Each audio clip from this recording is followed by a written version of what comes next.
మొదలు పెట్టండి గిరిధర్ గారు. నా పేరు గిరిధర్ అండి. నేను ఒక తాగుబోతుని. Alcoholics anonymous Telugu big book sir, page number 21. Page number ఆ 12. విధంగా దేవుణ్ణి మనం page number 12. Page number 29 sir. ఆ? పేజీ నెంబర్ 21/12 అని రాసింది పైన. అది చూడకండి, ఇది ఇక్కడ ఉన్నది page number. Okay, page 12 continue sir. Page 12 sir, last నుంచి second. Okay sir, thank you sir. ఆ విధంగా దేవుణ్ణి మనం కావాలనుకుంటే మానవులమైన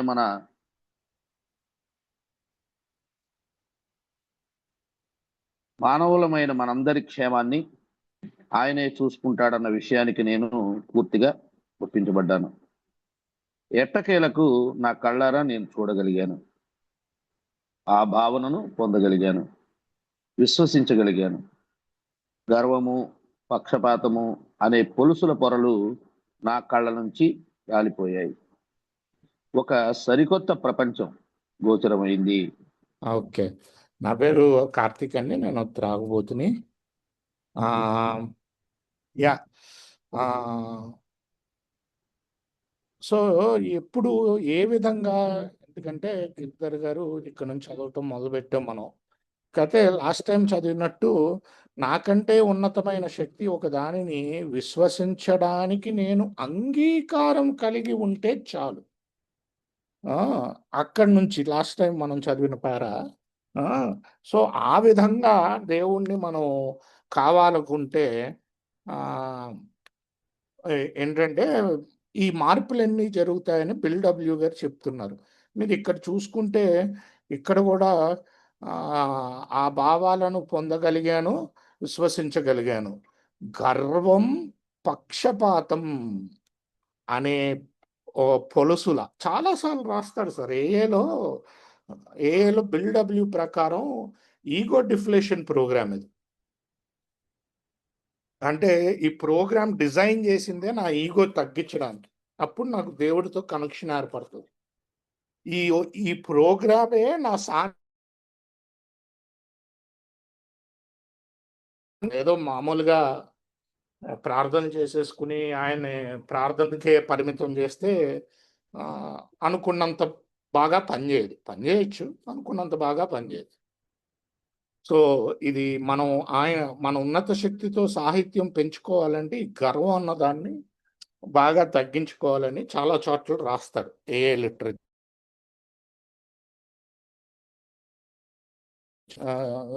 గోచరం అయ్యింది. సో యాక్చువల్లీ రికవరీ నువ్వు సెల్ఫ్లో లేకపోతే సరికొత్త ప్రపంచమే. నా ప్రాబ్లం ఏంటి, నేను ఎప్పుడు ఒంటరిగా ఉన్నా, ఎవరితో ఉన్నా, స్టార్టింగ్లో అయితే మాట్లాడుతున్నా ఇతరులతో, నా గురించే లోపల ఆలోచన జరుగుతూ ఉండేవి.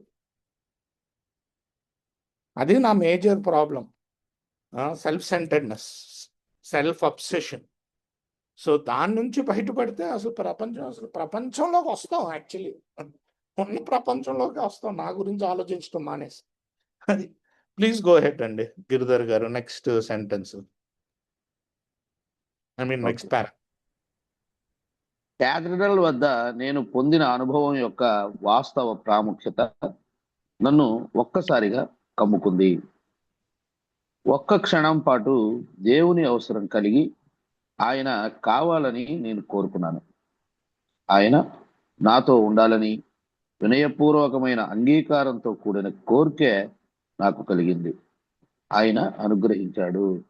అయితే త్వరలోనే ప్రాపంచక గడబిడలు, ముఖ్యంగా నా అంతరంగంలో ఉన్న వాటి వలన ఆయన ఉనికి త్వరగా తుడిచివేయబడింది. అక్కడ ఆపండి సార్. సో మళ్ళీ చూసారంటే ఫస్ట్లోనే కెథీడ్రల్ మళ్ళీ గురించి మాట్లాడుతున్నాడు. కెథీడ్రల్ మనం బుక్ స్టార్టింగ్లో లండన్ కెథీడ్రల్, ఈయన యుద్ధానికి వెళ్ళినప్పుడు ఒక సమాధి చూస్తాడు. ఆ సమాధి మీద రాస్తాడు ఏంటంటే ఒక సైనికుడు తుపాకీ గుండితో పోయినా లేకపోతే మందుతో పోయినా, పాట్ అంటే కొండలో కళ్ళు అనమాట అనుకోండి ఆ రోజుల్లో, మందుతో పోయినా తగిన గౌరవం ఇవ్వాల్సిందే అని. అది ఆయనకి ఎందుకో తట్టుద్ది అప్పుడే. మళ్ళీ గుర్తొచ్చింది ఆయనకి అదొక ఆధ్యాత్మిక అనుభవం ఏంటంటే, కొన్ని కొన్ని అలా తడతాయి మనకి. ఆ, ఆ,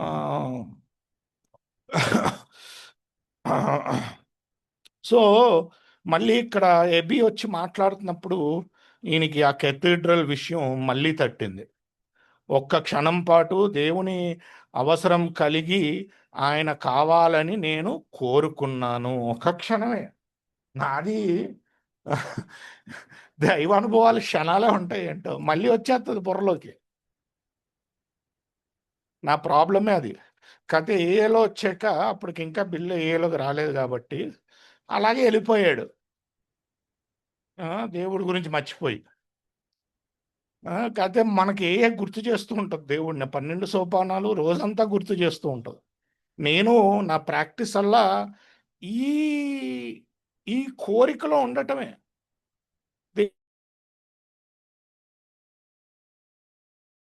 ఏదో అది నేను మామూలు తాగుబోతుని, కథే ట్రై చేస్తూ ఉంటాం గుర్తొచ్చినప్పుడల్లా. కథ అదే చెప్తున్నాడు. అయితే త్వరలోనే ప్రాపంచిక గడబడులు, ముఖ్యంగా నా అంతరంగంలో ఉన్న వాటి వలన, అంటే ఆయన లోపల క్లీన్గా లేడు. లోపల క్లీన్ అవ్వాలంటే స్టెప్ 4 to 9 చేస్తే బాగా క్లీన్ అవుతాం. త్వరగా తుడిచివేయబడ్డాడనమాట. దేవుడి యొక్క ఉనికి త్వరగా తుడిచివేయబడింది. ఇక్కడ నుంచి చదవండి. ఈ పరిస్థితి అప్పటి నుండే ఈ పరిస్థితి అప్పటి నుండి అలాగే కొనసాగింది. నేను ఎంత గుడ్డితనంగా ఉన్నాను. ఆసుపత్రిలో చివరిసారిగా నేను ఆల్కహాల్ నుండి అంటున్నాడు వేరు చేయబడ్డాను. లేదు. సో ఇంకా ఆయన గుర్తెలా వస్తాడు దేవుడు? అది డేంజర్. ప్రోగ్రామ్ ప్రాక్టీస్ చేయకపోతే నా బుర్ర ఇంకా ప్రాపంచికంలోకి తీసుకెళ్ళిపోతాయి. మెల్లిగా పొద్దున్నే ప్రేయర్ మానేస్తాను. అసలు పొద్దున్నే ప్రేయర్ సరే, ఈ రోజు చాలా ప్రేయర్లు చేసుకుంటాం ఆ రోజుకి. అంతా దేవుడితో ఉండడానికి, ఆ ఉన్నత శక్తితో సాన్నిధ్యం పెంచుకోవడానికి మనం ప్రయత్నిస్తూ ఉంటాం. సో అలాంటిది నేను ఏకిని ప్రోగ్రామ్కి దూరం అయితే ఏమవుతుంది?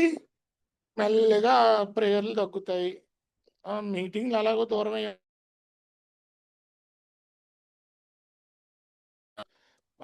సో అలాగా ఏంటంటే అసలు ప్రార్థనే ఒక ప్రార్థన 2 ప్రార్థనలో చేస్తాము రోజుకి. అది. సో ఆయనకి అసలు ఏదో ఒకసారి అలా అనిపించింది ఆ ఎబి వచ్చి మాట్లాడినప్పుడు. దాని తర్వాత ప్రాపంచికమన్నీ వచ్చేసినాయి. సో అలాగా అన్నీ వదిలేసి వెళ్ళిపోతున్నాడు అనమాట. ఇప్పుడు కంటిన్యూ చేయండి సార్, ఈ మొత్తం ఇక్కడ దాకా చదువుదాం.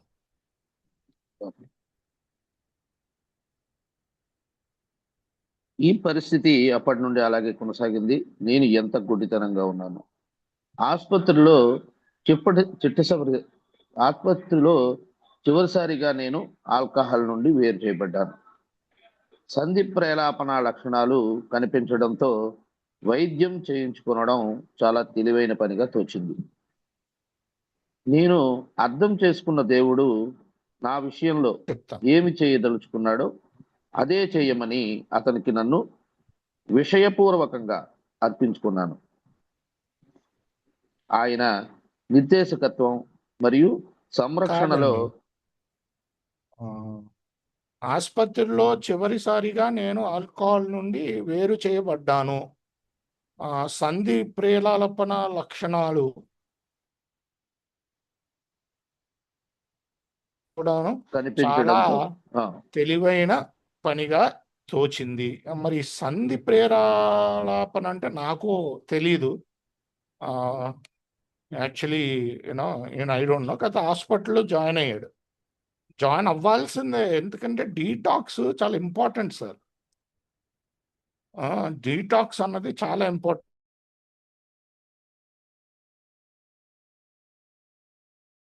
కొంతమందికి డేంజర్ ఉండొచ్చు ఆ డెలీరియం ట్రెమల్స్, అదే అనుకుంటా డెలీరియమ్స్, దాన్ని సంధి ప్రేలాపన కింద రాశాడు ఇక్కడ.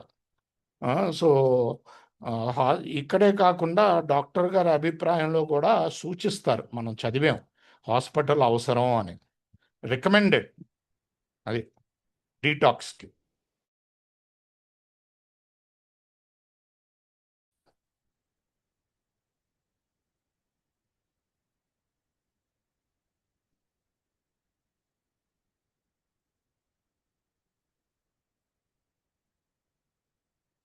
గిరిధర్ గారు అయ్యుదర్. Yes sir, yes sir, yes sir. నేను అర్థం చేసుకున్న దేవుడు నా విషయంలో ఏమి చేయదలుచుకున్నాడో అదే చేయమని అతనికి నన్ను విషయపూర్వకంగా అర్పించుకున్నాను. ఆయన నిర్దేశకత్వం మరియు సంరక్షణలో ఎటువంటి మినహాయింపులు లేకుండా నన్ను నేను ఉంచుకున్నాను. నాకు నేనుగా ఏమీ కానని, ఆయన తోడు లేకుంటే నేను దారి తప్పిపోతానని మొట్టమొదటిసారిగా ఒప్పుకున్నాను.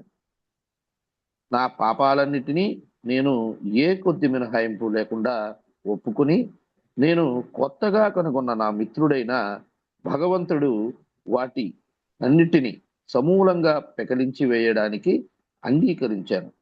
అప్పటి నుండి నేను ఒక్కసారి కూడా తాగలేదు.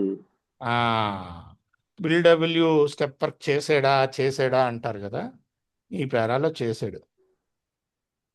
నేను అర్థం చేసుకున్న దేవుడు నా విషయంలో ఏమి చేయదలుచుకున్నాడో అదే చేయమని అతని నన్ను విశ్వపూర్వకంగా అర్పించుకున్నాను. Third step.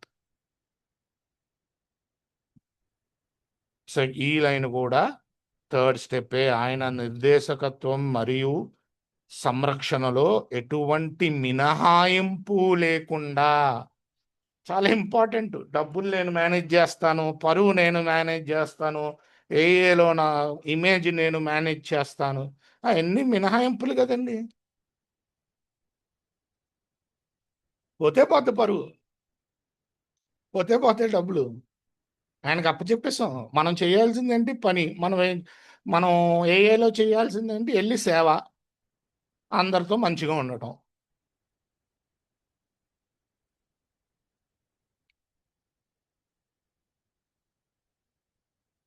మరి ఆ మినహాయింపులు ఎందుకు? పరువు అంటే ప్రైడే కదండి, నేను చాలాసార్లు చెప్తా. పరువు అంటే ఒక రకమైన గర్వం. సో దాన్ని కాపాడుకోవటం ఏంటండి?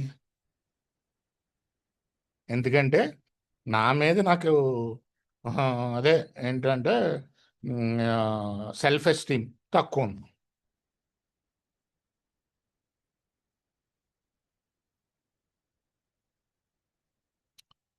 సో మినహాయింపులు నేను ఎవరితో అయితే చదువుతానో బిగ్ బుక్, వాళ్ళకు కూడా థర్డ్ స్టెప్ తర్వాత కూడా రాసి ఉంటుంది ఎటువంటి మినహాయింపులు. రాసుకుని చూసుకోండి, ఉంటే పర్లేదు, దానికి ప్రార్థనలు ఉన్నాయి.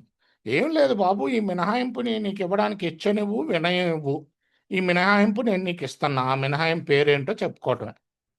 అలా ప్రార్థన చేసుకుంటే అదే తగ్గుద్ది.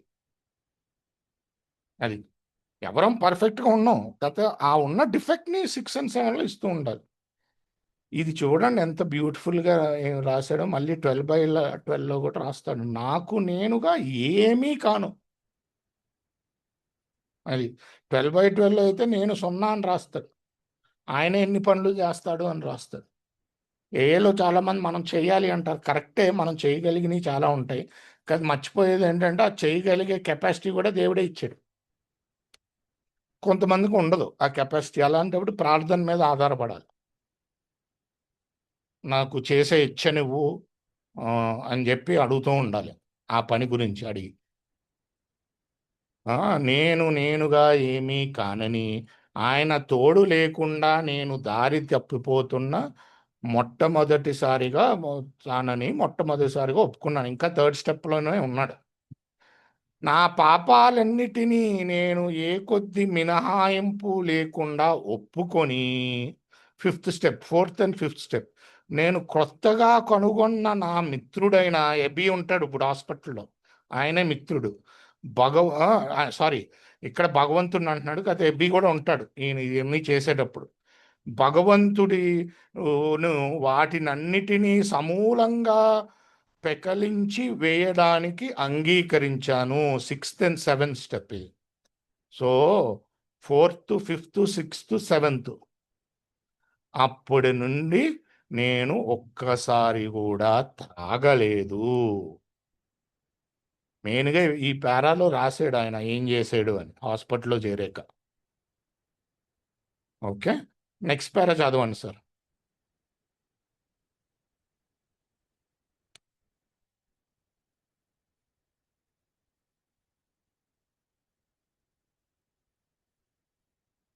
నా స్కూల్ మిత్రుడు.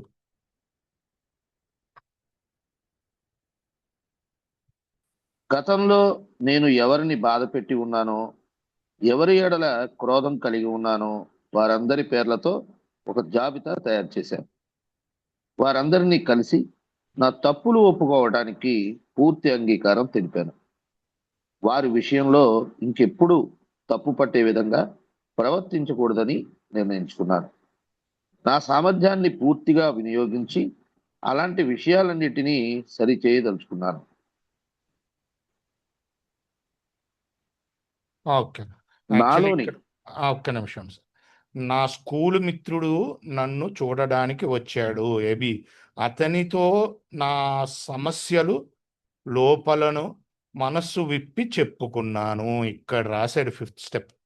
అంటే ఇంకో మనిషితో చెప్పటం, ఇందాక దేవుడితో చెప్పుకున్నాడు. సో అక్కడ ఏం జరుగుతుందో చూసారా? ఫోర్త్ రాసాక ఫస్ట్ దేవుడితో చెప్పుకున్నాడు, అప్పుడు ఇక్కడ మనిషితో చెప్పాడు. ఓకే, ఇక్కడేమో నెక్స్ట్ ఇప్పుడు గిరిధర్ గారు చదివిందంతా ఎయిత్ అండ్ నైన్త్ స్టెప్. గతంలో నేను ఎవరిని బాధ పెట్టానో, ఎవరి ఎడల క్రోధం కలిగి ఉన్నానో వారందరి పేర్లతో ఒక జాబితా తయారు చేశాను. వారందరినీ కలిసి నా తప్పులు ఒప్పుకోవడానికి పూర్తి అంగీకారం తెలిపాను.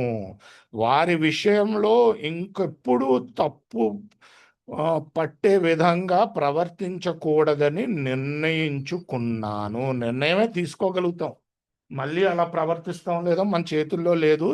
కాకపోతే మన సామర్థ్యాన్ని పూర్తిగా వినియోగించి, ఇక్కడ వినియోగించవచ్చు మన సామర్థ్యం పక్కనోడిని హాని చేయకుండా ఉండడానికి. మళ్ళీ అలాంటి విషయాలన్నిటినీ నా సామర్థ్యాన్ని పూర్తిగా వినియోగించి అలాంటి విషయాలన్నిటినీ సరిచేయ తలుచుకున్నాను. సో ఎలా ఉపయోగిస్తావు నా సామర్థ్యాన్ని?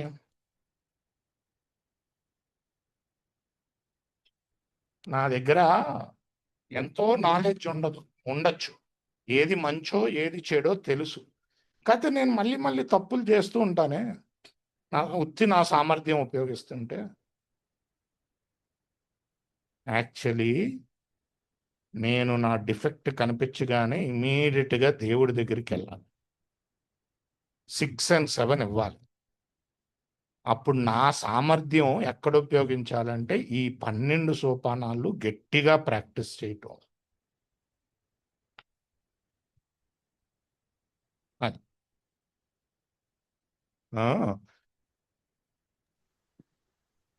సరి చేయడానికి ఇక్కడ ఉపయోగించుకున్నాడు సామర్థ్యం. సరి చేయటం అంటే ఏంటి? మళ్ళీ ఆ తప్పు రిపీట్ అవ్వకుండా ఉంటే బాగుంటుంది. అంటే యూజువల్లీ అవుతుంది అదే తప్పు, మళ్ళీ మళ్ళీ చేస్తాం. కాకపోతే ఏం చేయాలి దానికి? మరి తగ్గాలంటే నేను నా 6 and 7 దేవుడి దగ్గరికి తీసుకెళ్తూ ఉండాలి. నా డిఫెక్ట్స్ని ఎంత తీసుకెళ్తే, నా డాక్టర్ దగ్గర ఎంతసేపు ఉంటే అంత బాగా బాగుపడతా.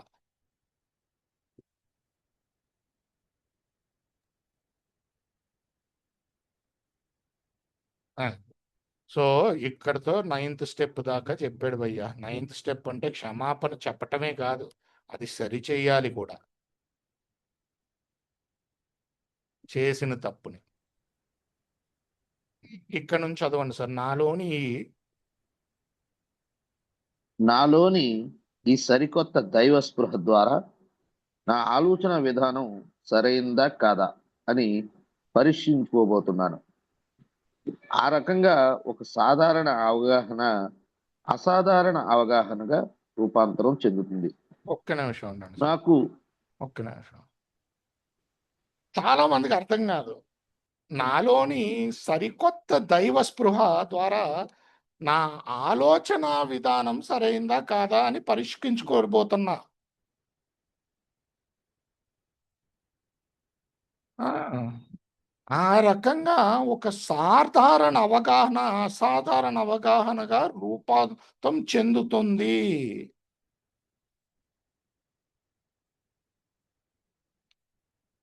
ఆ, అంటే మనకి రకరకాల అవగాహనలు ఉంటాయి. డబ్బులు ఇంపార్టెంటు, లేకపోతే ఎవడైనా మనల్ని తిడితే మనం తిరిగి అనేయాలి. ఇవన్నీ చాలా సాధారణం. అవన్నీ కూడా తర్వాత అసాధారణం అయిపోతాయి. అవి మనం చేయటం ఇష్టపడం. అది వాడికి నిజం చెప్తే నేను ఎలా అమ్ముతాను, సేల్ ఎలా చేస్తాను, దానికి పద్ధతి ఉంటుంది. మొత్తం అదే నేను అబద్ధం చెప్పకపోతే, నిజం చెప్పకుండా సేల్ చేయొచ్చు, అబద్ధం చెప్పాల్సిన అవసరం లేదు. అది నీకు ఇప్పుడు నేను ఎక్కడైనా రూపాయి కొన్నాను అనుకోండి, ఆడికి 5 రూపాయలకు అమ్ముతున్నాను అనుకోండి, ఆడికి నేను ఎంత కొన్నానో చెప్పాల్సిన అవసరం లేదు. నేను రూపాయికి కొన్నాను, నీకు 5కి అమ్ముతున్నాను అంటే ఎవడో కొండు. అలా అని చెప్పి దానిలో లేని గుణాలు ఉన్నట్టు చెప్పాల్సిన అవసరం లేదు. ఇదిగో ఇది 5 రూపాయలకు కొంటున్నాను, ఇది నువ్వు కొనుక్కుంటే నీకు చాలా అదృష్టం వచ్చేస్తుంది, ఇలాంటి ఇలాంటివి చేయాల్సిన అవసరం లేదు. ఇలాంటివి చేయకూడదు కూడా, అవసరం కూడా కాదు, చేయకూడదు. చాలా మంది ఏమనుకుంటారంటే మరి బతుకు తెరువు ఎలాగా? అది ఏమీ కాదు. మీరు ప్రాక్టీస్ చేస్తూ ఉంటే ఇవన్నీ అవసరం లేదు బాబు. ఇన్ని రోజులు నాకు నేను చెప్పుకున్న షార్ట్ కట్లు అబద్ధాలు. అది దేవుడి మీద ఆధారపడుతున్నాను నేను ఈరోజు. అది ఇప్పుడు 5 రూపాయలకు అమ్ముతున్నప్పుడు అదెందుకు నేను చెప్పటం, దాని నిజమైన ఉపయోగం ఏంటో చెప్పాలి. అందంగా ఉంటుందండి, మీరు షో కేసులో పెట్టుకోవచ్చు, కొంతమంది కొంటున్నారు, అది చాలా మంది కొంటున్నారని కూడా చెప్పక్కర్లేదు, కొంతమంది కొంటున్నారు. ఒకవేళ ఎవడో కొనలేదు అనుకోప్పటికి అక్కడితో ఆపేయండి, కొంటాడేమో చూద్దాం. అది అంటే జస్ట్ ఉదాహరణ ఇస్తున్నాం మీకు, అవసరమే లేదు. చాలా ఏంటంటే వాడు మాట వినట్లేదు అందుకనే తిట్టాల్సి వచ్చింది కదా, లవ్ అండ్ టాలరెన్స్ కదా. సాధారణంగా తిడతాం మాట వినకపోతే, కానీ నిజంగా నేను లవ్ అండ్ టాలరెన్స్ ప్రాక్టీస్ చేస్తే అది అసాధారణం అవుతుంది. నన్ను ఎవరిని మార్చమని నాకు డ్యూటీ ఇప్పించలేదు ఇక్కడ దేవుడు, నేర్పించమని ఇప్పించాడు. సో నేను ప్రేమగా చెప్పినా మారుతాడేమో, మారబోతాడు, నాకు అనవసరం, నా పని ప్రేమగా చెప్తా. అయితే చాలాసార్లు మిస్ అవుతూ ఉంటాయి, నేను పర్ఫెక్ట్ కాదు. కాకపోతే నాకు గ్యారంటీగా అరే అసాధారణంగా ఏదో చేసేయండిరా అనిపిస్తుంది. ఇంతకుముందు సాధారణం అని ఒప్పుకుంటూ వెళ్ళిపోయేవాళ్ళం, గమనించుకునే వాళ్ళం కూడా కాదు. ఇదంతా ఎందుకు జరుగుతుంది? సరికొత్త దైవ స్పృహ ద్వారా.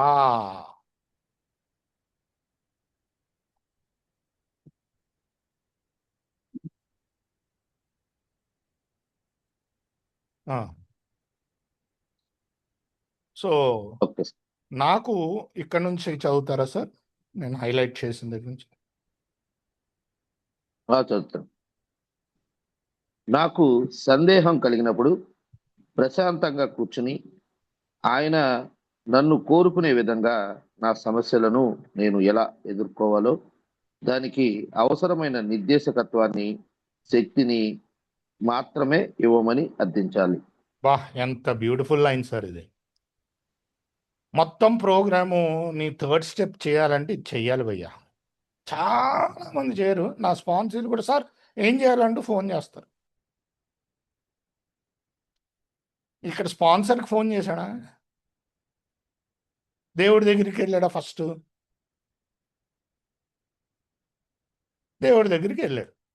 12/12లో ఉంటుంది, అలా దేవుడి దగ్గర నుంచి వచ్చింది స్పాన్సర్ ద్వారా మీరు ఒకసారి తీసుకెళ్ళాలి అని. ఎందుకంటే నా బుర్ర చెప్పింది దేవుడు చెప్పింది అనుకుంటే చాలా జరిగిపోతాయి, అనర్థాలు జరిగిపోతాయి. అందుకని ఇనిషియలీ కాదు, నేను ఇప్పటికీ పెద్ద పెద్ద విషయాలు నేను స్పాన్సర్తో డిస్కస్ చేస్తాను. కాకపోతే ఇది చేస్తా ఫస్ట్. నాకు సందేహం కలిగినప్పుడు ప్రశాంతంగా కూర్చోవడం అవ్వేది కాదు.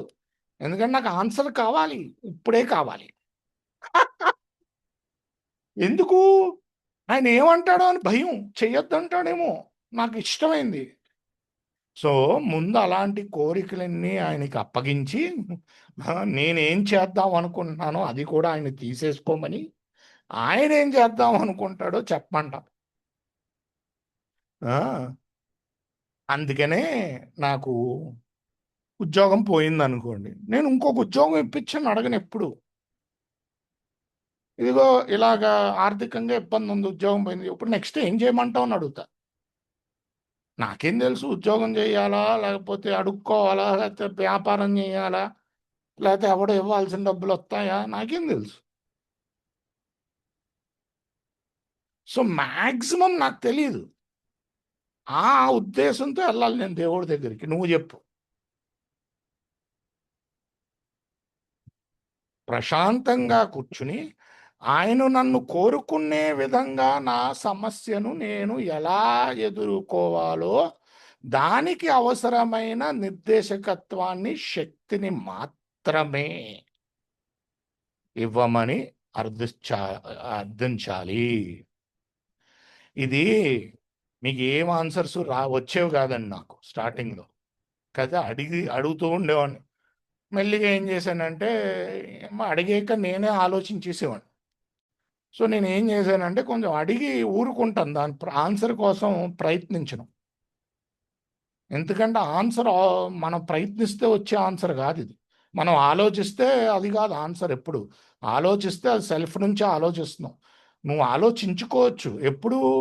ఒక కండిషన్ ఉంటుంది, 3 ఏంటంటే నీ స్వయం జాలి, నీ నిజాయితీ లేనితనం, నీ స్వయం లాభాపేక్ష నుంచి బయట ఉన్నప్పుడు, అంటే ఆల్మోస్ట్ నీ స్వయం నుంచి బయట ఉన్నప్పుడు ఆలోచించవచ్చు. నీ స్వయంతో ఆలోచించడం. ఇక్కడ స్వయంతో ఉన్న ఆలోచనలు దేవుడి దగ్గర పెట్టాలి, ఆయన ఏమంటాడో చూడాలి.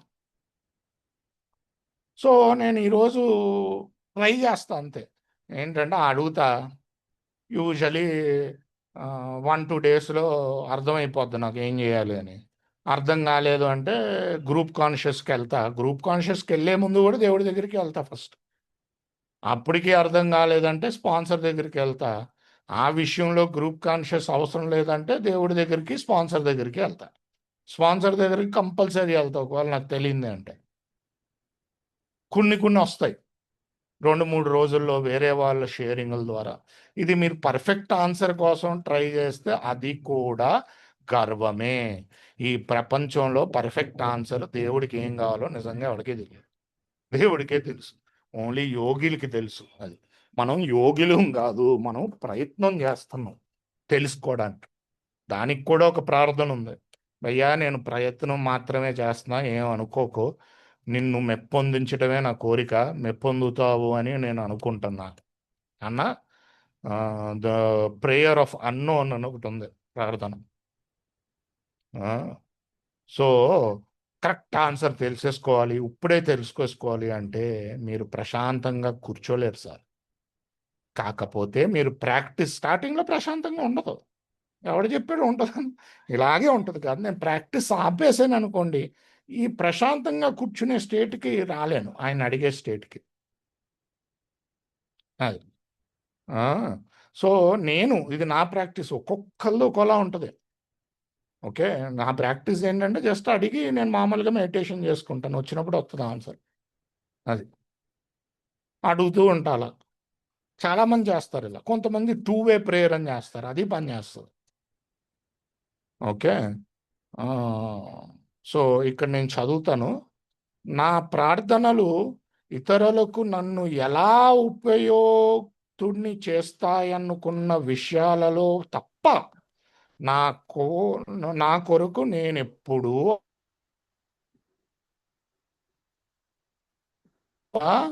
నీకు ఏమన్నా సందేహాలు ఉంటే నా జీవితం ఎలా నడపాలి అని దానికి ఎలాగ ఏం చెయ్యాలి అన్న దానికి దాని శక్తికి అడుగుతున్నావు అంతే. వేరే ప్రార్థనలో కూడా నాకు డబ్బులు ఇవ్వు, నాకు ఉద్యోగం ఇవ్వు, ఇలాగేం అడగం. ప్రాబ్లం ఇది, నన్ను ఏం చేయమంటావు, దానికి శక్తి అది అలా అడుగుతావు. ఏమి ఇవ్వాలో ఆయన ఎప్పుడు అడగం. కాకపోతే నా ఈగో తీసేయి అలాంటి ఎన్నైనా అడగచ్చు. ఎందుకు? నేను ఆధ్యాత్మికంగా ఎదిగితే ఇతరులకు ఉపయోగపడతాను. ఆర్థికంగా కష్టపడితే ఇంట్లో వాళ్ళు కూడా కష్టపడుతున్నారు, అందుకని ఆ సమస్యను తీసుకెళ్ళచ్చు దేవుడి దగ్గరికి. అది సో ఇతరులకు ఉపయోగపడేది తప్ప వేరే కోరికలు ఏమి కోరము. అప్పుడు మాత్రమే ఆయన నుండి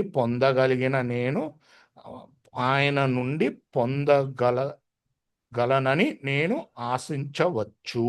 అయితే అలా పొందేది చాలా సమృద్ధిగా ఉంటుంది. బాగుంటుంది కాన్షియస్ కాంటాక్ట్, చాలా బాగుంటుంది. కాన్షియస్ కాంటాక్ట్ చాలా తీగా ఉంటుంది. ఆయన నుంచి డైరెక్ట్గా వచ్చింది నేను మారిపోతానని ట్రై చేసింది ఎప్పుడు టెంపరీ. చాలా మంది ఏళ్ళని అడగండి,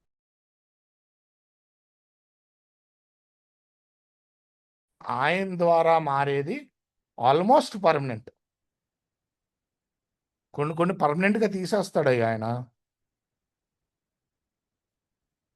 అది సో ఇక్కడ ఆపుదాము.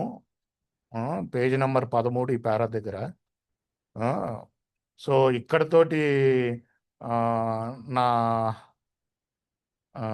అంటే నేను నోరు మూసి జనరల్ షేరింగ్కి, ఆ షేరింగ్ కూడా ఈరోజు చదివిన దాని మీద ఉంటే బాగుంటుందండి. లేకపోతే ప్రశ్నలకి చైర్పర్సన్గా చేస్తారండి కొంచెం గిరిధర్ గారు? చేస్తానండి.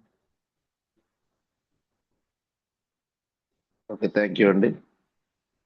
నా పేరు గిరిధర్, నేను ఒక ఆల్కహాలిక్ అండి. మిత్రులు ఎవరైనా సరే వాలంటీర్కి ముందుకు వచ్చి ఈవేళ చదివిన పేజీ నెంబర్ 12, 13లోని అంశాల పట్ల మీ యొక్క శక్తి, ఆశ, స్ఫూర్తులు మాకు పంచుతారని కోరుకుంటున్నాం సార్. ఎవరైనా సరే ముందుకు వచ్చి మీ యొక్క జనరల్ షేరింగ్ అయినా లేకపోతే ఈవేళ కార్తీక్ గారు చదివిన విషయాల గురించి ఏదైనా మీకు అనుభవం ఉంటే కనుక మాతో పంచుకోవచ్చు సార్. ప్రశ్నలు కూడా అడగచ్చు. నాకు రాబోతుని షేరింగ్ చేస్తానండి, ప్రశ్న ఏం కాదు.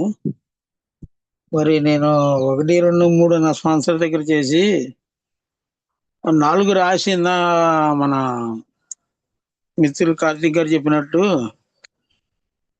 4లో నేను రాస్తే 180 వచ్చినాయి. మరి ఆయన ఇచ్చిన సూచన ప్రకారం మొగల్దండ వేసి కల్మషం లేకుండా భగవంతుని అడిగినానా, ప్రశాంత ప్రార్థన చేసుకొని భగవంతురా నన్ను నేను బయట వేసుకోవడానికి నా కళ్ళ కప్పడం లేకోకుండా ఒక మనిషిలాగా, ఒక మనసున్న మనిషిలాగా జీవించడానికి, ఇతరులను చిన్నచూపు చూడకుండా నా జీవితాన్ని కాపాడుకోవడం కోసం మోసపూరితాలకే, వృధావేశాలకు వెళ్లకుండా నా కుటుంబ వ్యాపారం అంతా నీ ఇచ్చే ప్రకారం నడవాలని చెప్పి ప్రార్థన చేసుకుంటే 360 వచ్చినాయండి. 185 అల్లా కరెక్ట్గా 10 నిమిషాల టైం ఇచ్చాడు. ఆ 10 నిమిషాల టైంలో పుటా మైండ్లోకి 360 వచ్చాయండి. మరి ఏందో మిత్రులు చెప్పినట్టు 4 చేసినప్పుడే భగవంతుడికి చెప్పించాడు, అయ్యా నేను వీళ్ళ పట్ల ఈ విధంగా ప్రవర్తించి అని ఆ నైట్ చెప్పించి తెల్లారి నైట్ మనశ్శాంతిగా అసలు నాకు గాల్లో తేలిన భావన కలిగిందండి. భగవంతుడికి అప్పచెప్పి పండుకుంటే ఆ నైట్ స్పాన్సర్ గారి ఇంట్లోనే పండుకున్నాను నేను ఆ రోజు. మరి చక్కగా హాయిగా నిద్ర పట్టింది. రేపు 12కి సెల్ స్విచ్ ఆఫ్ చేసాం. పొద్దున్నే మళ్ళీ 6:30, 7కి సెల్ తీసి చక్కగా మళ్ళీ పొద్దున్నే ఐదో సోపాన ప్రార్థనలో 5వ సోపానం ప్రకారం మనిషికి చెప్పమన్నారు. ఇట్లా నువ్వు ఏ విధంగా వాళ్ళతో ప్రవర్తించావో ఆ విధంగా ఈసారి ప్రవర్తించుకుని ఉండటానికి చెప్పి చేపించారు. మరి 6లోను 7లో కూడా ఆ రోజే చేపించడం జరిగింది. మళ్ళీ ఒక సిచ్యువేషన్ జరిగిందండి నాకు. ఆర్టీసీ డ్రైవర్కి వెళ్తుంటే పక్కన టికెట్లు తప్పటం చూశాక మరి డబ్బులు ఇచ్చేటప్పుడు 1000-1500 తీసుకొని జేబులో వేసుకున్నా కానీ ఏం లెక్క తెలియలే. మరి ఎప్పుడైతే నేను ఆ ఉద్యోగం పోయి డ్రైవర్ చేయాల్సి వచ్చిందో, బయటకు వచ్చి లారీ డ్రైవర్ లేకపోతే ఆటో డ్రైవర్ ఇవన్నీ చేయాల్సి వచ్చిందో, మరి స్పాన్సర్ దగ్గరికి వెళ్తే 8 రాయా అని చెప్పి 8 రాపిచ్చారు. మరి అప్పుడు ఆ విధంగా ఇప్పుడు మనం చదివింది ఏదైతే ఉందో భగవంతుడితో నువ్వు నీ తోడలేంది నేను దారి తప్పిపోతానన్న కాడ నుంచి ఇప్పుడు దా చదివింది మొత్తం నాకు 8 రాసి 9వ సోమవారంలో ప్రతి ఒక్కటి చేపించారండి. ఎందుకంటే ఇప్పుడు దా మాట్లాడుకునే మొత్తం నాకు మళ్ళీసారి రిపీట్ అయినాయి. ఎందుకంటే నా కోసం కాకుండా, నా స్వార్థం, క్రోధం, అహంకారం కాకుండా ఇతరులకు మేలు జరిగేది ఏదైనా సరే, నాకేదైనా ఉద్యోగం లేదు, అది లేదు, ఇది లేదు అన్న టైంలో మరి ఆ విషయంలో కూడా ఇప్పుడు కార్తీక్ గారు ఏదైతే చదివారో బిగ్ బుక్ లో, మరి అదే నా స్పాన్సర్ గారు చేపించడం జరిగింది. నీ కోసం కాకుండా, నీ స్వలమన కోసం కాకుండా, అందులో ఏమన్నా నీ స్వయం ఉందా, అది నీ స్వార్థం ఏమన్నా ఉందా, అందులో నీ స్వకేంద్రికత్వం ఉందా, ఏముందో ఏంటో చూసుకో అని చెప్పి నా స్పాన్సర్ గారు చెబితే మరి నాకు ఎన్నో మంచి ఫలితాలు దొరికాయండి. మరి అనుకోకుండా లారీ దగ్గరికి వెళ్ళకుండా లారీ కొనడం, మరి అనుకోకుండా ఇల్లు దొరకటం, ఇంటి డబ్బులు లేకుండా మళ్ళీ లారీ కొనటం, మరి ఆ ఇంట్లో అయితే వద్దన్నారు, మరి అదే ఇంట్లో భగవంతుడి దేవాలు 7 సంవత్సరాలు బట్టి ఉండటం, మొన్న మా మిస్సెస్ కూడా ఇట్లా బాగలేకపోతే మరి అయ్యే కోరుకున్నానండి నేను. నా వ్యాపారం బాగుండాలి, నా కూతురు బాగుండాలి, నా పిల్లలు బాగుండాలి, నేను బాగుండాలి, నా భార్య బాగుండాలని కోరుకోకుండా నీ ఇచ్చేదైతే అని ఆ రోజు నా స్పాన్సర్ గారికి ఫోన్ చేస్తే మగళ్ళండి వేసి నీ ఇచ్చేదైతే ఉందో భగవంతుడు ఆలోచన విధానం ఏంటి అంటే, మరి నేను ఆలోచించలేదండి. అక్కడ ప్రార్థన చేసుకొని ఇంటికి కరెక్ట్గా అరగంటలో వచ్చేపాటికే ఆవిడ నాకు అది కావాలి, ఇది కావాలని అడగడం మొదలుపెట్టింది. చూడండి మరి భగవంతుడు లేలా, నేను చేయలేని పని భగవంతుడు నాకు చేసి పెట్టాడు అక్కడ. ఎందుకంటే ఏది వచ్చినా సరే భగవంతుడు అనుభవం అనేది మరి నాకు స్పృహ కలిగిన తర్వాత స్పాన్సర్ చెప్పుకోమన్నదే చాలా ఎగ్జాక్ట్లీ రైట్ అండి. ఎందుకంటే పెద్దవి చెప్పుకున్నా కానీ ఎలాంటి భగవంతుడు ఎందుకు చెప్పుకోవడం అని నేను అనకడతా, కానీ అలాంటి చెప్పుకోవడం వల్ల కూడా నాకు చాలా అద్భుతాలు జరుగుతాయి. ఎందుకంటే ఎవరికి నాకు ఏళ్ళ బర్త్డేలు చేస్తుంటే గ్రాడ్యుయేట్ గా ఎవరేదన్నా బహుమతి ఇస్తారా, అది ఇస్తారా, ఇది ఇస్తారని చూసేవాడి. మరి ఆ ప్రార్థన ధ్యానమే ఇది, మన ప్రార్థన ఇచ్చారండి గిఫ్ట్. ఇదేంట్రా బాబు ఆయన ప్రార్థన ఇచ్చిందంటే ఇంకొక ఆయన అన్నారే, ఈ ప్రార్థన ఇచ్చిందంటే నీ పంట పండినట్లే, ఆయన చేయి మంచిది ఐదు అన్నారు. చూడండి, ఎందుకంటే భగవంతుడు మరి ఆ ప్రార్థనకు ఉన్న మిరాకిల్ కానీ, భగవంతుడి అనుబంధం కానీ, భగవంతుడితో స్పృహ కలగటం కానీ, మరి ఎప్పుడైతే నేను 1 నుంచి 3, 4, 5, 6, 7, 8 మరి 9లో క్షమాపణ, కల్మషం లేకోకుండా, మళ్ళా మనసులో ఎలాంటి దురుద్దేశం లేకుండా చేతిలో చెయ్యేసి కళ్ళల్లో చూసి ఎప్పుడైతే క్షమాపణ చెబుతానో నా మనసులో ఉన్న మంచు మొత్తం కరిగిపోద్దండి. గాలిలో దేవుని భావన కలగడం కూడా నేను అనుభవించా. మరి ఆ భగవంతుడి దయ వల్ల ఇవాళ చదివింది మరి నాకు ఎప్పుడో దగ్గర రేపు ఉద్యోగం 23 వస్తే 9 సంవత్సరాలు వస్తాయండి. మరి మళ్ళీసారి 9 సంవత్సరాలు హిస్టరీని తిరగేశారు మిత్రులు. చాలా థ్యాంక్ యూ అండి. ఈ అవకాశం ఇచ్చిన మిత్రులకు, ఉపజ్ఞాన మిత్రులకు, chairperson thank you. Thank you sir. మిత్రులు ఎవరైనా వాలంటీర్ గా ముందుకు వచ్చి షేర్ నా చేయండి. పేరు రాజు అండి, నేను ఒక త్రాగుబోతుని. హాయ్ రాజు సార్, గారు. ఇది మన కార్తిక్ గారు మన బిగ్ బుక్ గురించి చదివేటప్పుడు నాకు అర్థమైంది ఏంటంటే, మామూలు బుక్ లో చదివినప్పుడు కూడా ఆ బుక్ యొక్క సారాంశం, ఒక హోల్ సోల్ అయితే ఏదైతే ఉందో అది కథలోనే ఉంది. బిల్ గారి కథలోనే, మొత్తం ఆయన కథలోనే ఆ బుక్ సంబంధించిన మొత్తం కూడా సమాచారం అనేది నిక్షిప్తంగా దీంట్లోనే ఉంది. దీన్ని నుండి ఎలాబరేట్ చేశారనమాట బుక్. ఎందుకంటే బాబు గారి పీడకలు చదువుతున్నప్పుడు దాంట్లో అంత ప్రోగ్రామ్ సంబంధించిన అంత ఏమీ కనపడలేదు, కానీ బిల్ గారి స్టోరీలు ఏంటంటే స్టార్టింగ్ నుండి ఎండింగ్ వరకు అసలు ఈ ప్రోగ్రామ్ మొత్తం తీసుకొచ్చింది ఆయనే, ఆయన కథలో నుండే ఈ ప్రోగ్రామ్ మొత్తం వచ్చినట్టుగా ఉంది. అయితే ఇది ఒకటే సార్, నేను మామూలుగా బిగ్ బుక్ చదువుతున్నప్పుడు ఒక 2 సార్లు నాకు తేడా ఏంటంటే, ఒకటి ఫస్ట్ మోసకారి గందరగోళపరిచేది అతిశక్తివంతమైనది ఆల్కహాల్ అని ఉంది. అంటే నిజమేనా సార్? అంత ఆల్కహాల్ నిజంగానే మోసకారి గందరగోళపరిచేది అతిశక్తివంతమైనది అయిందా అని అంటారు. అయితే ఇక్కడ దీనికి ఇది కాదు, కానీ దీనికి మళ్ళీ ఆన్సర్ ఎక్కడ ఇచ్చారంటే వేరే చోట బాటిల్స్ కేవలం ప్రతీక మాత్రమే, సమస్య మొత్తం మీ మెదడులోనే ఉంది, ప్రాబ్లం మొత్తం మీ మెదడులోనే నిక్షిప్తమైంది అని చెప్పేసి ఇంకో చోట తీసుకొచ్చారు.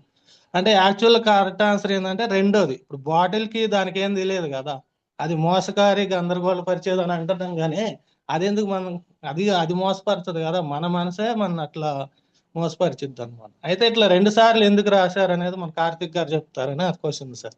రెండు అదే ఆపోజిట్ డైరెక్షన్ లో ఉన్న 2 పదాలు రాశారు కదా, అది ఏ కాంటెక్స్ట్ లో రాశారో చెప్తారేమన్నా క్వశ్చన్.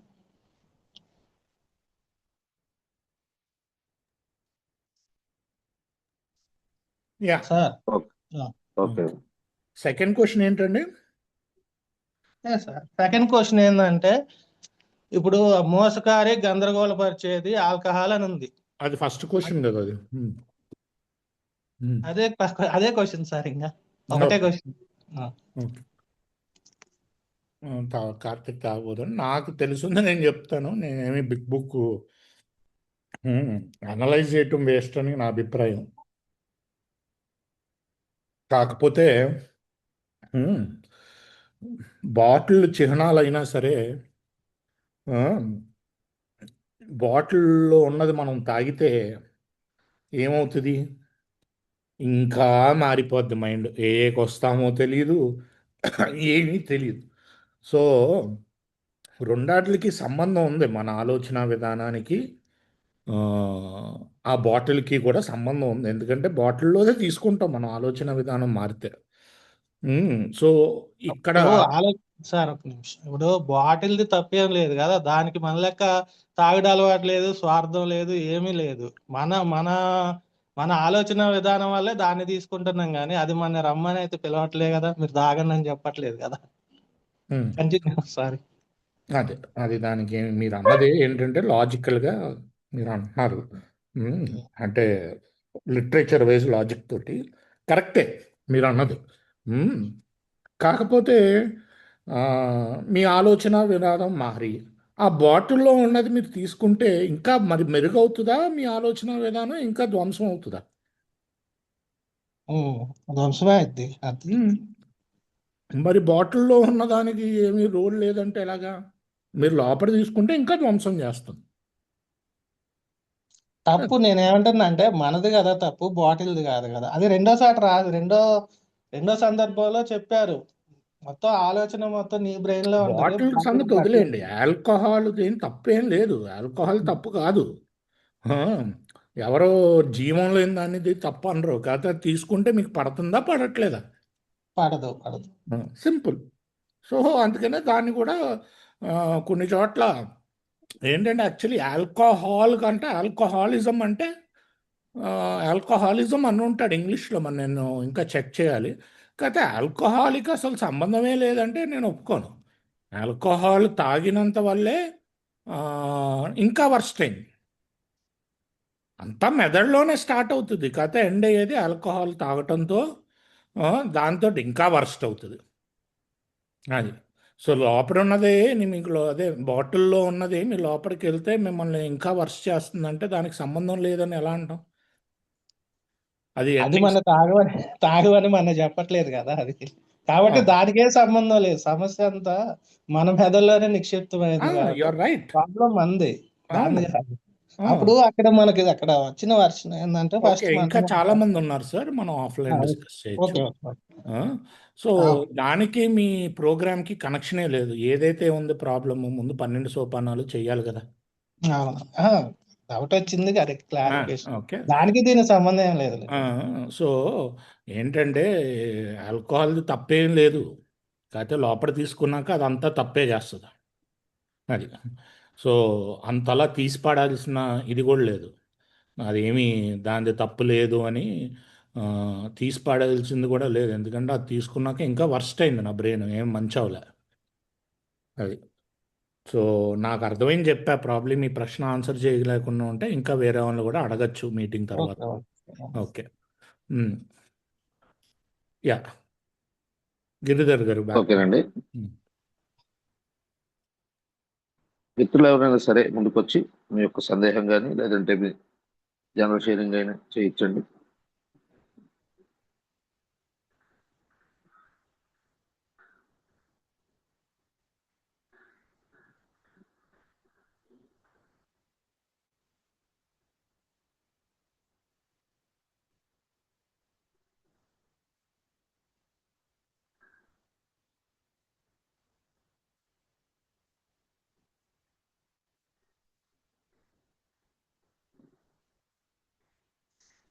ఎవరైనా సరే ముందుకొచ్చి షేర్ చేయండి సార్.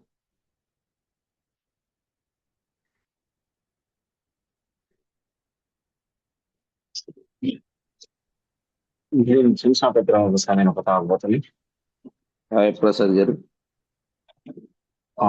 నా క్వశ్చన్ వచ్చేసి, ఇప్పుడు రిపీటెడ్ ఇందాక చదివిన రిలేటెడ్ దాంట్లోనే రిపీటెడ్ జరుగుతూ ఉంటాయి. అంటే చేసిన తర్వాత కూడా వ్యక్తుల పట్ల ఈ అది ఇంట్లో కావచ్చు, మళ్ళీ వాళ్ళ రిలేటివ్స్ లో కావచ్చు, అంటే రిపీటెడ్ అంటే ఒకటికి రెండోసారి జరుగుతుందని తెలిసినప్పుడల్లా ఇండైరెక్ట్ గా చేయడం అనేది జరుగుతుంటది. అంటే అమెండ్స్ లో, అంటే నేను మన అమెండ్స్ లిస్ట్ తీసినప్పుడు కొందరు వ్యక్తుల పట్ల మానసికంగా, శారీరకంగా, ఆధ్యాత్మికంగా హాని డైరెక్ట్ చేయలేదు, ఇండైరెక్ట్ చేస్తుంది. సో గాసిపింగ్, క్యారెక్టర్ డిఫరెంట్, వాళ్ళ తప్పుని పెట్టడం, వాళ్ళ పట్ల నేను మంచి మాట్లాడడం. బట్ అట్లా చేసిన వాళ్ళ పట్ల నడప మళ్ళీ వాళ్ళు ఇదే ఇదే ఇదే వీళ్ళు స్వార్థులు, వీళ్ళు పీనాసులు, వీళ్ళు మారరు అన్నట్టు ఎవరైతే నా రిలేటివ్స్ లో ఉంటారో వాళ్ళు గుర్తుకొచ్చిన వాటికూడల్లా వాళ్ళ పైన ఆటోమేటిక్ గా జడ్జిమెంట్ పెరిగిపోతుంది, క్షమించలేకపోతా, అసహనంకి అయిపోతా. ఆ విషయము ఇంట్లోనే చర్చించడం అమ్మతో జరుగుతుంది. అంటే ఆల్రెడీ అమెండ్ కూడా అయిపోయింది. అది అడపదడప జరుగుతుంది. దాన్ని పూర్తిగా తెలుసుకొని సరెండర్ చేయడం, భగవంతుడి దగ్గర తీసుకెళ్లి చెప్పడం అది జరుగుతూ ఉంది. బట్ అట్లాంటి రిపీటెడ్ అవుతూ ఉంది కాబట్టి దాన్ని ఏ విధంగా తగ్గించవచ్చు అనేది ఒక క్వశ్చన్. ఆ తర్వాత ఇందాక మిత్రుడు చెప్పిన దాంట్లో నాకున్న అనుభవం ఏంటంటే ఆల్కహాలిజం ఈ రెండు ఏం సపరేట్ ఏం కాదు. అంటే బాటిల్ రాకముందు, బాటిల్ వచ్చిన తర్వాత మా మధ్యలో గ్యాప్ ఏదైతే ఉంటుందో ఆ రెండు క్వశ్చన్లకు ఆన్సర్ నాకు నా అనుభవంలో, నేను తాగడానికి వెళ్ళడానికి మార్గాలు ఏవేవైతే ఉంటాయో ఆ క్రమంలో ఈ ఆలోచనలు అన్నీ ఉంటాయి అనమాట. ఈ ఆలోచనలు అన్నీ నిండిపోయిన తర్వాత ఆటోమేటిక్ గా బాటిల్ దగ్గరికి వెళ్ళిపోతా. అంటే నా అనుభవంలో చాలా సార్లు జరిగినాయి అనమాట. ఇట్లా క్వశ్చన్ డిఫరెంట్ ఉండొచ్చు రెండు, బట్ ఆల్కహాల్ అనేది అది అక్కడే ఉంటుంది. నీ నుంచి పోవడానికి, ప్రయాణం చేయడానికి మార్గాలలో ఇప్పుడు ఫస్ట్ క్వశ్చన్ లో నేను అడిగిన దాంట్లో ఉన్న కొన్ని క్వశ్చన్స్ కూడా దాంట్లో ఉంటాయి. సో రెండు వేరు వేరే కాదు. ఇక్కడ ఈ బ్రిడ్జ్ స్టార్ట్ అయినంటే ఆ బ్రిడ్జ్ ఎక్కడానికి నాకు చాలా సమయం, ఫాస్ట్కి వెళ్ళిపోయే సమయం ఉంటుంది నా అనుభవంలో మాత్రం. థ్యాంక్ యూ అండి. ఇది నా క్వశ్చన్, మొదటి క్వశ్చన్. తప్పులు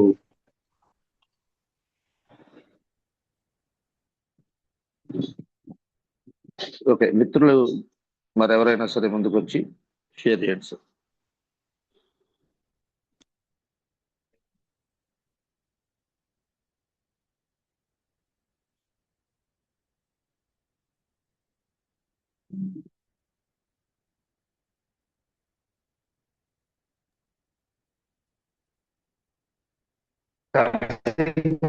లేదా గిరిధర్ గారు, నేను అడిగిన క్వశ్చన్ కార్తీక్ భయ్య గారు. భయ్యా, కార్తీక్ భయ్యా, ఏం క్వశ్చన్ అడిగారు? అదే ఇప్పుడు అమెండ్స్ లిస్ట్ చేసిన తర్వాత మనం ఈ రోజు చదివిన దాంట్లోనే మళ్ళీ తిరిగి పునరావృతం అవుతుంటాయి కదా వాళ్ళ పట్ల.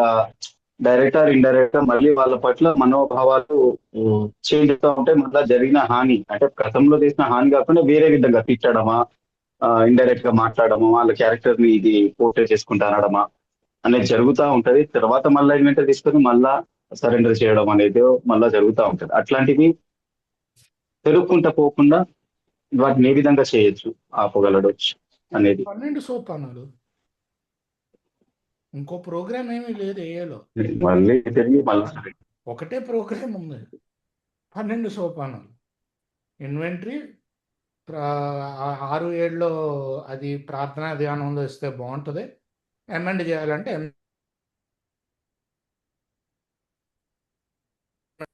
ఓకే పర్ఫెక్ట్ అది అవ్వము, జరుగుతుంది. ప్రయత్నం మాత్రమే. ఓకే 40 ఏళ్ళు సుబ్బరెడ్డి వాళ్ళు తప్పులు చేయడం చూపిస్తాను నీకు, నో ప్రాబ్లం. వాడు ప్రాక్టీస్ చేస్తున్నాడు, మా అందరికీ తెలుసు మేము పర్ఫెక్ట్ అవ్వ. కొత్తగా వచ్చిన వాళ్ళకే తెలియదు ఇంకా.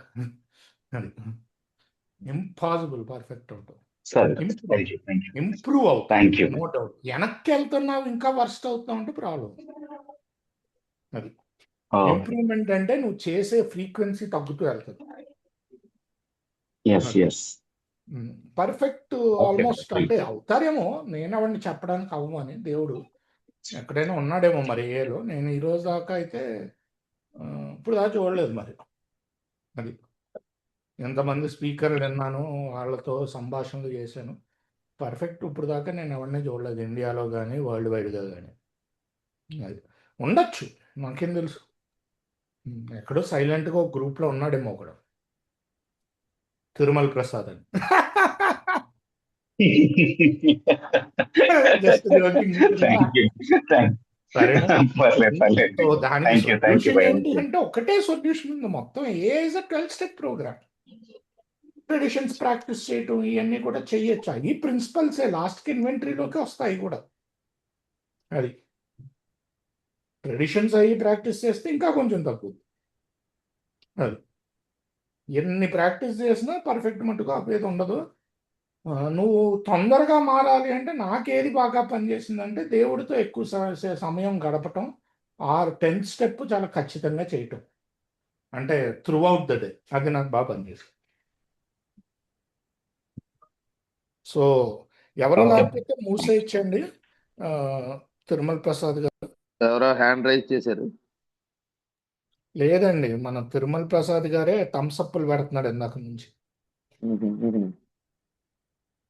ఓకే, ఇంకా 4 నిమిషాలు ఉంది సార్. మిత్రులు ఎవరైనా షేర్ చేసుకుంటారంటే తప్పకుండా మీకు అవకాశం దొరుకుతుందండి.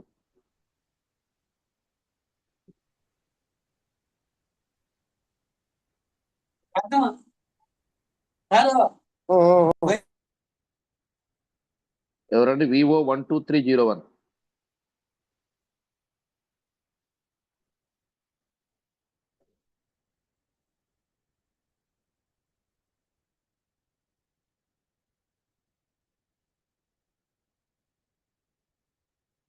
ఎవరికి అవకాశం లేదా? ఊరికే ఒక జస్ట్ 2 minutes నేను షేర్ చేసి క్లోజ్ చేసుకుంటాను. చదివిన దాంట్లో కార్తీక్ గారు చదివినప్పుడు చదవమన్నప్పుడు చదువుతూ ఉంటే బిగ్ బుక్ చదివినప్పుడల్లా ఒక్కొక్కసారి చదువుతున్నప్పుడు ఒక్కొక్క అనుభవం ఎదురుతూ ఉంటుంది. నాకు అనిపించింది అనమాట, ఆయన నిర్దేశకత్వం మరియు సంరక్షణలో ఎటువంటి మినహాయింపులు లేకుండా నన్ను నేను ఉంచుకున్నాను. నాకు నేనుగా ఏమీ కానని, ఆయన తోడు లేకుంటే నేను దారి తప్పిపోతానని మొట్టమొదటిసారిగా ఒప్పుకున్నాను. నా ఆలోచన విధానం, నా ప్రవర్తన విధానం ఎలా ఉంటుందంటే, ఒక ప్రవహిస్తున్న నదిలో చిన్న ఆకు పడితే ఆకు టైప్ అనమాట. నేను ఏమనుకుంటా అంటే ఈ నదీ ప్రవాహం అంతా కూడా నా వల్లే ప్రవహిస్తూ ఉంది. ఓ నది నువ్వు అటు తిరుగు, ఓ నది నువ్వు ఇటు తిరుగు, ఆ కొండని గుద్దుకో,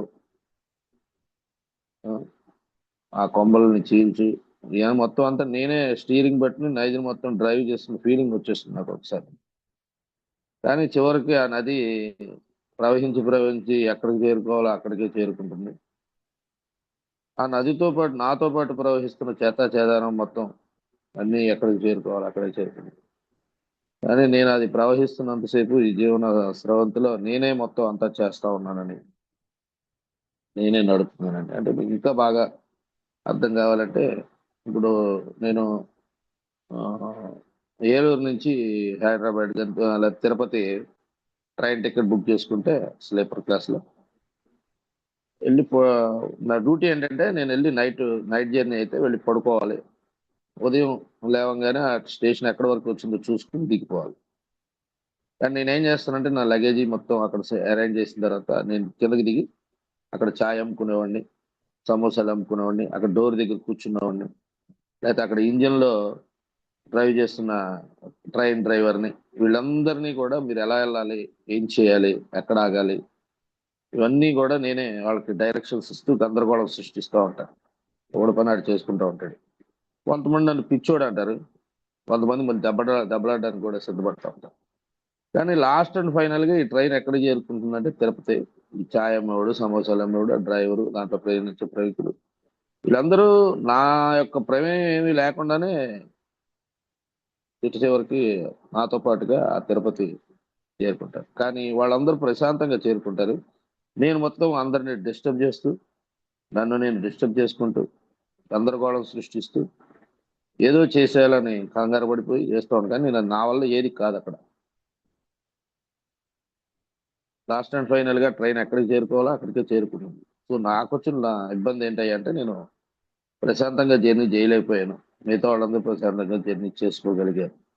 సో అలాంటిది ఏది లేకుండా ఆయన నిర్దేశకత్వం మరియు సంరక్షణలో ఎటువంటి మినహాయింపులు లేకుండా నన్ను నేను ఉంచుకున్నాను. నాకు నేనుగా ఏమి కానని, ఆయన తోడు లేకుంటే నేను దారి తప్పిపోతానని మొట్టమొదటిసారిగా ఒప్పుకున్నాను. అంటే నాకు అదే భావన కలిగిందండి. సో టైం అయిపోయింది సార్. థ్యాంక్ యూ అండి నాకు ఈ అవకాశం ఇచ్చినందుకు. ప్రశాంత ప్రార్థనతో కార్యక్రమం ముగించుకున్నాను సార్. మిత్రులు ఎవరైనా ప్రశాంత